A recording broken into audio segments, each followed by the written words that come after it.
अस्सलामुअलैकुम। आप देख रहे हैं कनाडा का सबसे मकबूल तरीन टेलीविजन प्राइम कनाडा टीवी और प्रोग्राम कनाडा हाइलाइट्स के साथ मैं मोहम्मद उमर खान आपकी खिदमत में हाजिर हूं।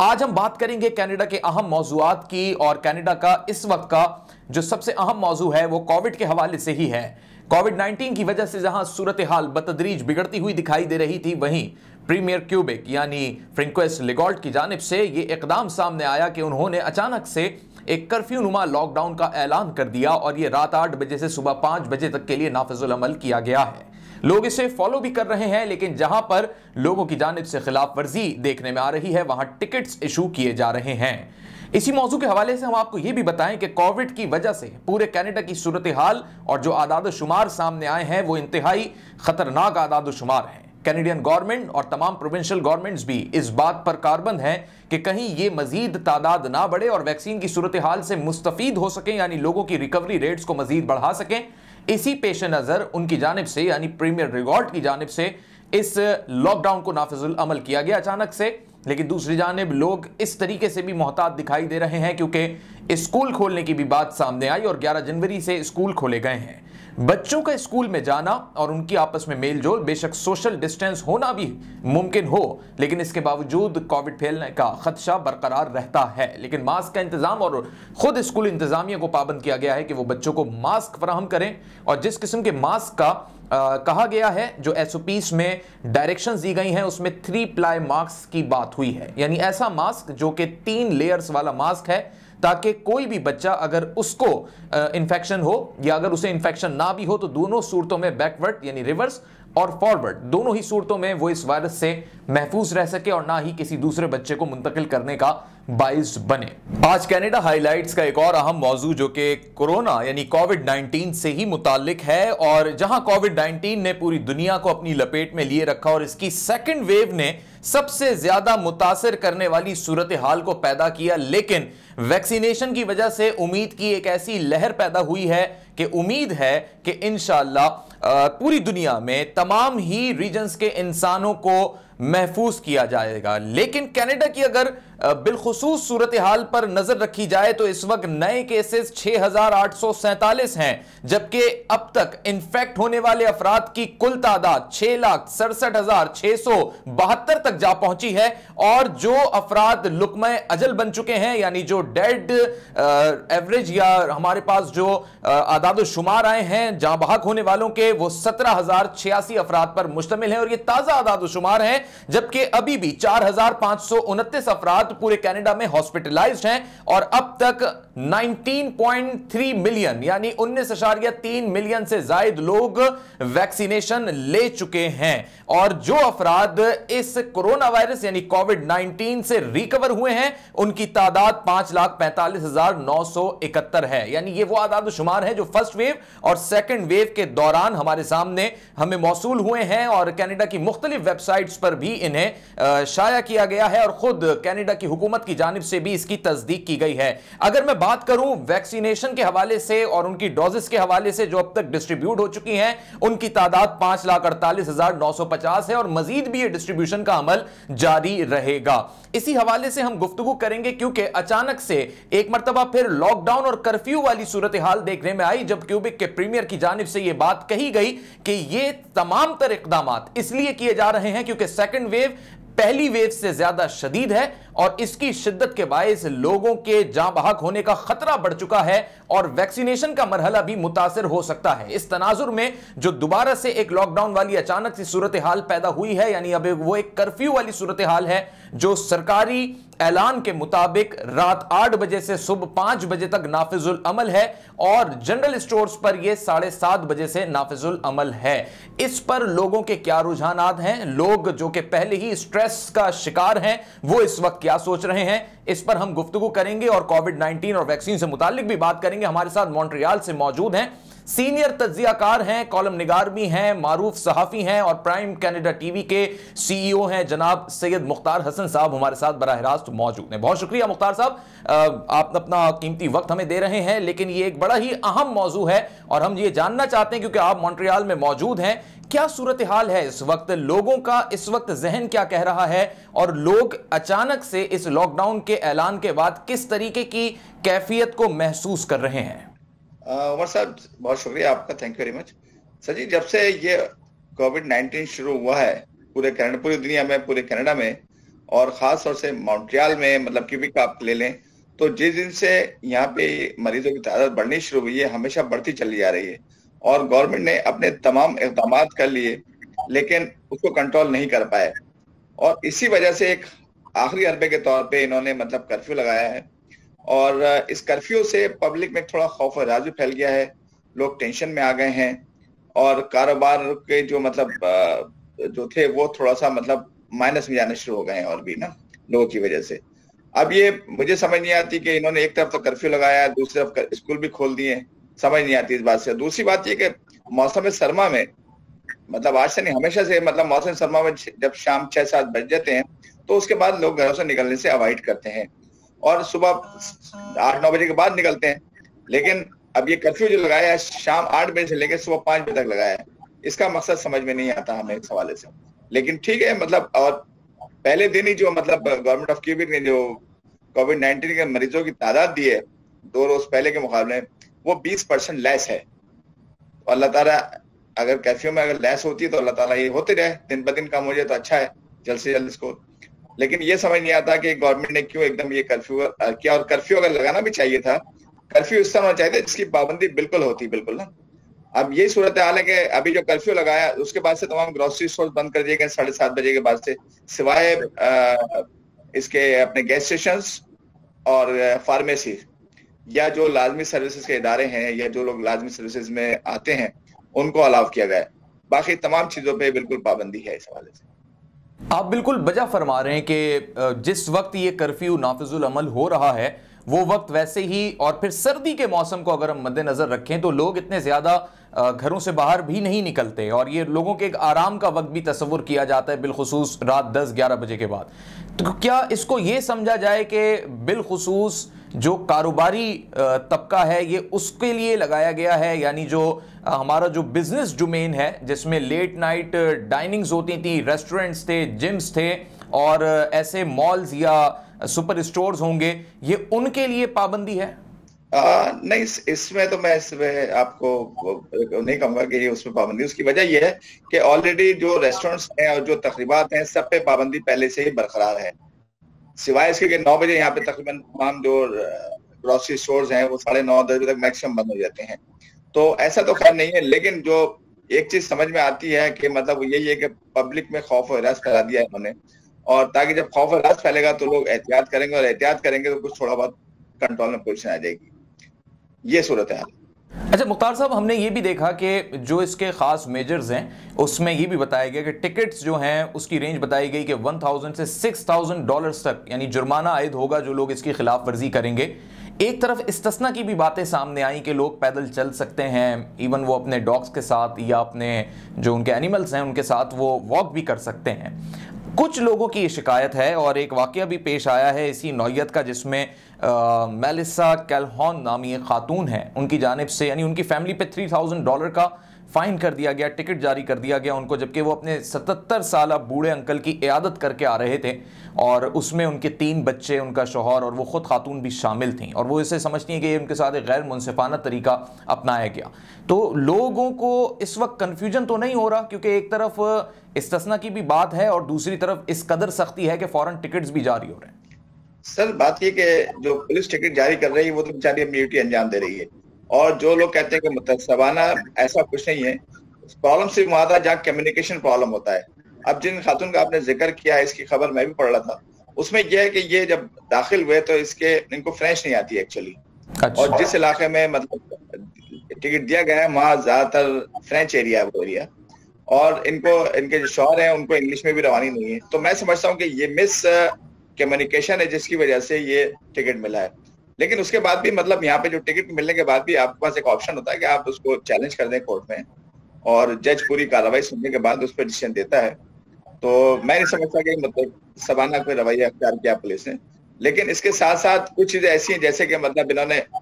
डॉग, कुत्ते हो गए या दूसरे जानवरों के साथ आप वॉक कर सकते हैं, वो भी 1 किलोमीटर के एरियाज में अपने। और उसके अलावा बात यही है कि बस कोई खास चीज नहीं है, इसके अलावा ये ऐसी है। अच्छा, 11 जनवरी से स्कूल खुलने की भी बातें हुई और इसके अलावा ये भी बात सामने आई कि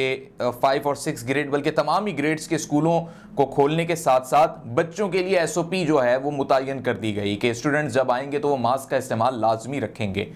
आपने भी अपने तज्जिए के आगाज़ में ये बात रखी कि एक तरफ इतनी सख्ती दिखाई जा रही है और एक तरफ जो है स्कूल भी खोले जा रहे हैं। क्या इसके पीछे आपको तनाजुर समझ आ रहा है कि क्या पूरी जो इंतज़ामिया है वो एक पेज पर नहीं है, या खुद जो एडमिनिस्ट्रेटर्स हैं वो क्लियर नहीं है, उनका माइंड, वो खुद कंफ्यूजन का शिकार है? सर इसमें मतलब जो क्यूबिक के प्रीमियर हैं वो और अपनी काबीना का तहफ़्फ़ुज़ तो करते हैं हर हवाले से, लेकिन उनको बड़ी तनकीद का निशाना बनाया जा रहा है। एक तो कर्फ्यू के हवाले से, दूसरे स्कूलों के हवाले से। अब कल स्कूल खुल गए, जो गुज़िश्ता दिन मंडे था से स्कूल खुल गए हैं, लेकिन अगले हफ्ते से जो हाई क्लासेस हैं वो भी खुल जाएंगी, लेकिन एसओपीज पे अमल करना होगा। अगर ये सिर्फ स्कूल ही बंद कर दें अगर 1-1.5 महीने के लिए, तो मैं समझता हूँ इससे काफी मरीजों की जो है ना तादाद में कमी आएगी। लेकिन मतलब मुझे समझ नहीं आती कि गवर्नमेंट ऑफ क्यूबेक इस हवाले से क्यों मतलब स्टेप नहीं ले रही। हालांकि अल्बर्टा हो गया, ओंटारियो हो गया, इन प्रोविंसेस में स्कूल बिल्कुल बंद है, कॉलेज वगैरह सब बंद है बिल्कुल। तो ये समझ नहीं आती क्या है। दूसरी बात यह कि जो अभी स्कूल खोले इन्होंने, वो चाहे बेचारा बच्चा 5 साल का 8 साल का है, उसको भी मतलब एसओपीज पे पूरा अमल करना है। और लेकिन ये है कि उन्हें डेली के डेली मतलब स्कूल से भी मतलब मास्क फराहम किए जाएंगे, ये मतलब गवर्नमेंट ने ऐलान किया है। अच्छा मुख्तार साहब, ये भी बताइएगा कि इस वक्त हम एक और इशू देख रहे हैं और वो वैक्सीनेशन के हवाले से है। वैक्सीनेशन की क्या प्रोग्रेस है? बिल्कुल ये तवातुर से चल रहा है मामला, या इसके अंदर कुछ इस किस्म की भी अपडेट्स हमें मौसूल हो रही हैं कि ये डोजेज वाइज है और इसकी सेकंड डोज लेना भी लाजमी है तमाम लोगों के लिए? जी सर, ये भी आपकी बात सही है कि जो वैक्सीन जब से आई है तो लोगों में बड़ी मतलब एक उम्मीद की किरण नजर आई और लोग बड़े मतलब मोटिवेटेड थे इस हवाले से। और गुज़िश्ता महीने दिसंबर के मिड में तकरीबन 20 के करीब जो है 20 दिसंबर के करीब काफी लोगों को मतलब एक डोज दे दी गई थी कुछ सीनियर्स होम्स में, और उनको 7 जनवरी को दोबारा मतलब डोज देनी थी, लेकिन वो उनको नहीं दी गई। और जो इन्होंने स्टाफ वो किया था, अपॉइंट किया था उस हवाले से, उसको भी मतलब घरों रहने की हिदायत कर दी कि हम एंड टाइम पे आपको जब जरूरत होगी तो बुला लेंगे। और उन्हीं सीनियर्स होम ने गवर्नमेंट ऑफ क्यूबेक पे को लीगल नोटिस भेजा है कि जी आप हमें जल्द से जल्द ये लगाएं। दूसरी तरफ क्यूबेक ऑफ गवर्नमेंट ये कहती है कि हम मार्च के मिड तक तमाम जो हेल्थ वर्कर्स हैं और जो मतलब हेल्थ सर्विसेज के जो सर्विसेज प्रोवाइड कर रहे हैं, उनको तमाम लोगों को मतलब मैक्सिमम जो है मार्च तक तमाम लोगों को, और जो सीनियर्स हैं सीनियर्स तमाम के तमाम लोगों को वैक्सीनेशन हो जाएगी उनकी। अच्छा, इसी मामले में ये भी गवर्नमेंट ऑफ क्यूबिक की जानिब से वजाहत सामने आई थी कि इस बात का तयन नहीं किया गया या ये बात बताई नहीं गई कि उसकी मिकदार क्या होगी, उसका ड्यूरेशन क्या होगा सेकंड डोज देने के हवाले से, जिसकी वजह से वो ये सेकंड डोज फराहम नहीं कर सके। और जो लीगल नोटिस दिया गया है उसमें क्रिस्टियन डॉब जो कि हेल्थ मिनिस्टर हैं और इवन खुद प्रीमियर जो हैं फ्रेंकोइस लिगॉल्ट, उनका नाम उसमें शामिल है। तो इसमें ओवर कम्युनिकेशन हो रहा है या सही से जो है ये बात क्यूबिक की गवर्नमेंट तक नहीं पहुंच पाई डोजेस के हवाले से? ये इसमें सर आप यही कह सकते हैं कि जो क्यूबिक गवर्नमेंट के जो हेल्थ ऑफिशियल्स हैं और जो फेडरल के जो हेल्थ ऑफिशियल्स हैं उनके दरमियान मिसकम्युनिकेशन है, जिसकी वजह से ये सूरत-ए-हाल पैदा हुई। हालांकि जब मतलब जो उसकी डिटेल्स जब वैक्सीनेशन दी गई है तो उसमें हर चीज पहले से ही बता दी गई थी, हर चीज A to Z। लेकिन ये मैं समझता हूँ कि सिर्फ मिसकम्युनिकेशन है, जिसकी वजह से ये तासुर पैदा किया हुआ कि मतलब कि अब दी जा सकती या उनको ये चीज नहीं मिल सकी वक्त पे। ठीक है मुख्तार साहब, अब एक बड़ा अहम मसला जो कि कोविड से ही मुताल्लिक है, और वो अहम मैं इसलिए कह रहा हूं क्योंकि ये पूरी सोसाइटी पे एक इम्पैक्ट करता है, और कनाडा जैसे मुल्क में क्यूबिक में बिलखुसूस ये एक बड़ा इम्पैक्ट रखती है ये चीज़। जब हम ये एक वाकया देखते हैं कि एक 35 साल डॉक्टर जिनका नाम डॉक्टर कैरियन डायोन है, उन्होंने खुदकुशी कर ली है, और ये एक जवान बेटे की माँ है, और खुदकुशी का जो बुनियादी रीज़न सामने आया है उनके कुलीग्स की जानिब से भी वो स्ट्रेस है। कोविड-19 इस पैंडेमिक की सूरत में जो स्ट्रेस डॉक्टर हजरात ने लिया है वो इस कदर शदीद है कि उन्हें मतलब एक खातून डॉक्टर ने सुसाइड कर ली है। इसके लिए गवर्नमेंट की जानिब से हमने पहले भी देखा, प्रीमियर फ्रेंकोइस लिगॉल्ट की जानिब से भी कई ऐसे बयानात आए, इवन एक बजट भी मुख्तस किया गया इसके लिए। लेकिन उसके बावजूद ये दिखाई दे रहा है कि लोग जो हैं वो सही तरीके से फैसिलिटेट नहीं हो पा रहे इस चीज से, या वो नहीं समझ पा रहे और इस स्ट्रेस में मुब्तला होते जा रहे हैं। तो इसके लिए आपको क्या लग रहा है, क्योंकि आप वहां मौजूद हैं, और प्लस गवर्नमेंट इसमें मजीद क्या कर सकती है? सर इसमें सर सबसे बड़ा प्रॉब्लम जैसा क्यूबिक को है, एक तो हॉस्पिटल्स में बेड्स की कमी शदीद हो गई है। एक एक हॉस्पिटल में जो उनकी राहदारियां हैं उसमें भी उन्होंने बेड लगा दिए। बेड्स के अलावा जो स्टाफ है वो नहीं मिल पा रहा है इस वक्त। डॉक्टर्स की, नर्सेस की और जो हेल्थ वर्कर्स हैं उनकी बड़ी शॉर्टेज है, और इसीलिए वो बेचारे पूरा तकरीबन साल हो गया, जो डॉक्टर, नर्सेज और जो हेल्थ वर्कर्स हैं वो मतलब टाइड अप हो चुके हैं पूरे साल में। मतलब उनको छुट्टियां चाहिए। मतलब एक टाइम होता है 8 घंटे की ड्यूटी के बजाय वो बेचारे 12-12 घंटे और 16-16 घंटे ड्यूटीज अंजाम दे रहे हैं। एक अभी एक मतलब एक तजवीज और भी है गवर्नमेंट ऑफ क्यूबिक की, ये कि जो लोग नर्सेज या जो हेल्थ कोर्सेज कर रहे हैं उनको हालांकि सर्टिफिकेट्स अभी नहीं हुए, जिनके बैजेस पूरे नहीं हुए, उनको भी मतलब इन्होंने इन्वाइट किया है कि वो आए और वॉलंटरी तौर पे हमारे साथ हेल्प करें। तो लेकिन अभी इसका बिल्कुल फाइनल नहीं हुआ, लेकिन मेरा ख्याल ये कि वो हो जाएगा और एक आध 2 रोज में मतलब इस पे अमल हो जाएगा, और थोड़ी बहुत कमी वो तो हो जाएगी, लेकिन मतलब फिर भी एक बहुत बड़ा गैप है मरीजों के और मतलब डॉक्टर्स के दरमियान में। जो लोग कमी है उसकी वजह से डॉक्टर्स टेंशन में भी हैं, वो बेचारे मरीजों को भी देखते हैं, खुद टेंशन में आ जाते हैं। फिर अपने तौर पर जब उनको आराम नहीं मिलता और वो टेंशन में आ जाते हैं तो ऐसी सूरत हाल पैदा हो रही है। ठीक है, मेरा लास्ट क्वेश्चन आपसे ये है कि एक पोल भी हुआ इस हवाले से, सर्वे हुआ, और उसमें ये बात सामने आई कि 25% कैनेडियंस जो कि मेंटल हेल्थ के इस वक्त शिकार हो चुके हैं और बुरी तरीके से मुतासिर हुए हैं स्ट्रेस की बुनियाद पर, और ये पैंडेमिक जो कोविड-19 का है उसकी वजह से ही वो इससे मुतासिर हुए हैं, और ये सर्वे रिपोर्ट है। तो इसमें क्या आपको लग रहा है किस तरीके से इसको कवर किस तरह किया जा सकता है, क्योंकि क्रिसमस भी नहीं मना सके लोग, न्यू ईयर भी नहीं हो सकी, उनकी आपस की गहमा गहमी या आपस के इवेंट्स भी मुतासिर हुए, और लोगों की एक जहनी सेहत के लिए ये मेल जोल, ये राब्ते, ये इवेंट्स बहुत ज़रूरी होते हैं। तो इसके लिए गवर्नमेंट क्या कर सकती है, इसके लिए काउंसलर्स क्या कर सकते हैं, एडवोकेसी इसमें क्या हो सकती है, या इसका क्या तरीक़ाकार अपनाया जा सकता है? आपकी इसमें क्या राय होगी?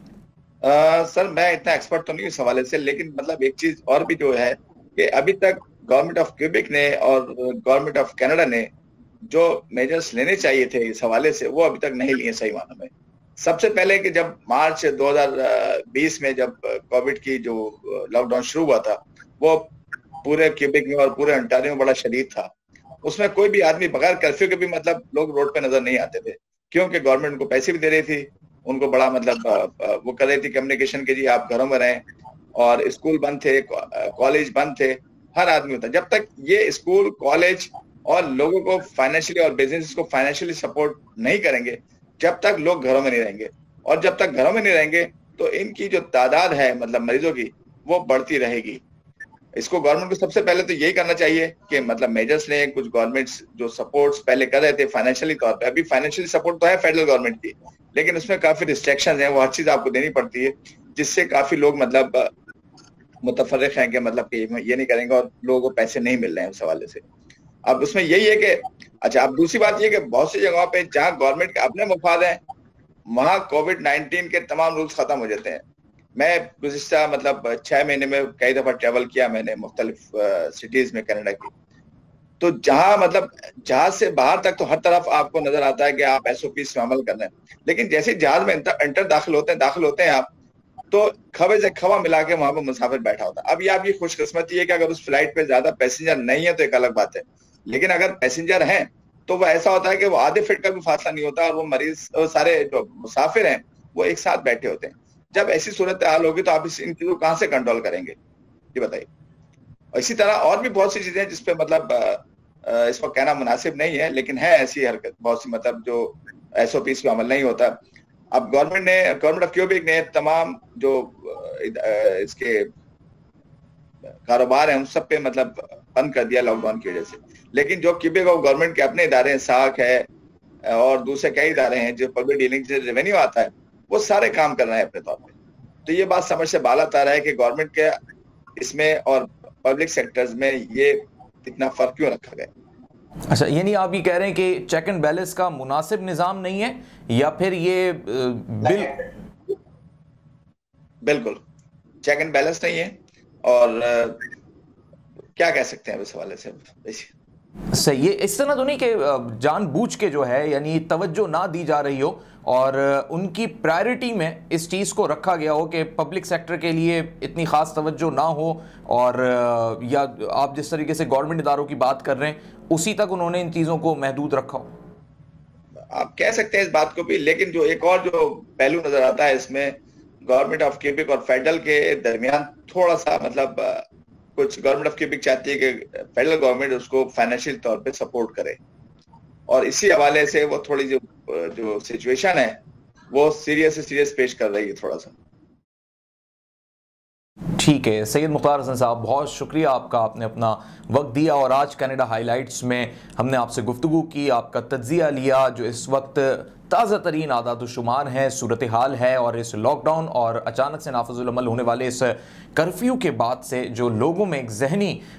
इज़्तिराब है उसके मुतालिक हमने गुफ्तगू की। बहुत शुक्रिया मुख्तार साहब। कनाडा हाइलाइट्स का आज का एक और अहम मौजू जो कि इस नौयत का अहम है क्योंकि कोविड-19 की सूरत हाल में जहां कनाडा की सियासत में बहुत ज्यादा तब्दीली के इम्कानात थे, अब वो तो वाजे नहीं हैं, लेकिन जस्टिन ट्रूडो की जानिब से कैबिनेट में शफलिंग सामने आई है, और वो शफलिंग ये है कि जस्टिन ट्रूडो की कैबिनेट में जो रद्दोबदल सामने आया है उसमें नवदीप बाइंस जो कि एक सिख हैं और एक कैनेडियन है और मेंबर पार्लियामेंट हैं, उनको शफल किया गया है। अब वो मेंबर पार्लियामेंट तो रहेंगे लेकिन अब वो minister for information science and technology के ओहदे पर बरकरार नहीं रहेंगे, ना बराजमान रहेंगे। और उसके पीछे क्या वजूहात हैं, इस शफलिंग के पीछे मजीद इस हवाले से खबरें आना बाकी हैं, लेकिन ये शफलिंग क्यों हुई है जस्टिन ट्रूडो इस हवाले से बेहतर जानते हैं और वो अपनी कैबिनेट को एक अच्छी टीम की तरह रन करना भी जानते हैं। लिहाजा minister for information science and technology के लिए उन्होंने फॉरेन मिनिस्टर जिनका नाम फ्रेंकोइस फिलिप है उनको नामजद कर दिया है, और अब वो बन चुके हैं minister for information science and technology. और फॉरेन मिनिस्ट्री का जो ओहदा है वो अब चला गया है मार्क गार्नियो की जानिब। मार्क गार्नियो जो कि पहले ही कैबिनेट में मौजूद थे और वो ट्रांसपोर्ट मिनिस्टर थे, अब वो ट्रांसपोर्ट मिनिस्टर नहीं रहे बल्कि अब वो फॉरेन मिनिस्ट्री के फराइज सरंजाम देंगे। जबकि ट्रांसपोर्ट मिनिस्ट्री के लिए मेंबर पार्लियामेंट है उमर अलगारबा। उमर अलगारबा को उन्होंने ट्रांसपोर्ट का मिनिस्टर बना दिया है, और इससे पहले ये मिनिस्टर नहीं थे और अब ये कैबिनेट का हिस्सा बन चुके हैं और उन्हें ट्रांसपोर्ट की मिनिस्ट्री मिली है। जबकि नवदीप बाइंस अब कैबिनेट का हिस्सा नहीं है लेकिन वो मेंबर पार्लियामेंट के तौर पर मौजूद रहेंगे। और कुछ इतलात ये भी हैं नवदीप बाइंस की जानिब से कैनेडियन चैनल्स को और मीडिया को इस बात की तस्दीक की गई है। तस्दीक के साथ साथ ये भी बताया गया है कि उन्हें कुछ छुट्टियां भी दरकार थीं और वो चाहते थे कि कुछ वक्त वो अपनी फैमिली के साथ भी गुजारें। लिहाजा इस शफलिंग को इस तनाजुर में भी देखा जा रहा है कि नवदीप अब कुछ वक्त अपनी फैमिली को भी देंगे, लेकिन वो मेंबर पार्लियामेंट रहेंगे। कैबिनेट में आने वाली ये वो तब्दीली और रद्दोबदल है जो कि कोविड की सेकंड वेव में अब तक कोई रद्दोबदल देखने में नहीं आया था, और कोविड की सेकंड वेव में कनाडा की कैबिनेट के अंदर ये पहली बार रद्दोबदल देखने में आया है जिसमें नवदीप बाइंस को हटा दिया गया है, यानी अब वो मेंबर पार्लियामेंट हैं और वो minister for information science and technology के ओहदे पर नहीं है। कनाडा हाईलाइट का एक और अहम मौजू जो कि उन कैनेडियंस के लिए है जो इस वक्त कनाडा में मौजूद नहीं, लेकिन जब वो कनाडा वापस आएंगे तो जुमेरात से उनके लिए एक नया कानून लागू हो जाएगा, और वो कानून ये है कि उन्हें अपनी कोविड-19 की रिपोर्ट नेगेटिव दिखानी पड़ेगी। यानी अब वो कनाडा की जानिब सफर करते हुए उनका जो टेस्ट था वो लाजमी है कि वो नेगेटिव आना चाहिए। अगर पॉजिटिव आता है तो उन्हें सफर की इजाजत नहीं मिल सकती, और अगर उसके बावजूद उन्होंने सफर कर लिया है तो उन्हें करंटीना किया जाएगा और इस पर जांच पड़ताल भी की जाएगी। इससे पहले भी कोविड की सूरत हाल में यही कानून लागू था, लेकिन इस कानून में अब मजीद सख्ती इस सूरत में देखने में आ रही है कि पहले ये बात सामने थी कि कुछ लोग जो ट्रैवल कर रहे थे अगर उनके पास रिपोर्ट्स नहीं थी तो ये जरूर देखा जा रहा था कि ट्रैवलिंग के बाद उनके टेस्ट हो रहे थे, लेकिन अब उनके लिए लाजमी हो चुका है कि अगर वो कनाडा वापस आ रहे हैं तो उन्हें टेस्ट पहले से कराना होगा, और ना सिर्फ टेस्ट पहले से कराना होगा बल्कि उस टेस्ट में उनकी रिपोर्ट नेगेटिव भी आनी चाहिए। कैरिबियन और जनूबी अमेरिका से आने वालों के लिए एक किस्म की रियायत भी सामने आई है, और वो रियायत ये है कि पहले जो रिपोर्ट्स उन्हें नेगेटिव रिपोर्ट्स पेश करनी थी वो 72 घंटों पर मुश्तमिल थी, यानी उनका टेस्ट गुज़िश्ता 72 घंटों के दौरान होना चाहिए था, और अब उस टाइम में थोड़ा सा एक्सीड किया गया है और वो 96 घंटे कर दिया गया, यानी 96 आवर्स के दौरान अगर उनका टेस्ट हुआ हुआ होगा और वो नेगेटिव आया हुआ होगा, जिसकी बेस पे उन्होंने ट्रैवल किया होगा, तो उस टेस्ट रिपोर्ट को भी तस्लीम कर लिया जाएगा। इमिग्रेशन डिपार्टमेंट को भी इस हवाले से आगाह कर दिया गया है और यह भी कहा गया है कि जिस पैसेंजर के पास कोविड-19 के हवाले से नेगेटिव रिपोर्ट ना हो तो अमला उससे दूर हो जाए और उसको बिल्कुल खास तरीके से ट्रीट किया जाए और यह जरूर देखा जाए कि उसने मास्क भी पहना हुआ है, उससे सोशल डिस्टेंस को बरकरार रखा जाए, क्योंकि वो कैरियर हो सकता है, वो कोविड-19 के वायरस का कैरियर हो सकता है और अगर उससे ये वायरस किसी और को मुंतकिल हो गया तो ये एक खतरे की अलामत हो सकती है। इसी कोविड-19 के कैरियर से बचने के लिए और उन लोगों से जिनकी वजह से कोविड-19 का वायरस फैल सकता है, इस कानून को असर-ए-नौ नाफिज किया गया है और अब यह इंप्लीमेंट हो चुका है थर्सडे से। नाजरीन, आज कनाडा हाईलाइट से फिलहाल इतना ही। मोहम्मद उमर खान को दीजिए इजाजत। अल्लाह हाफिज।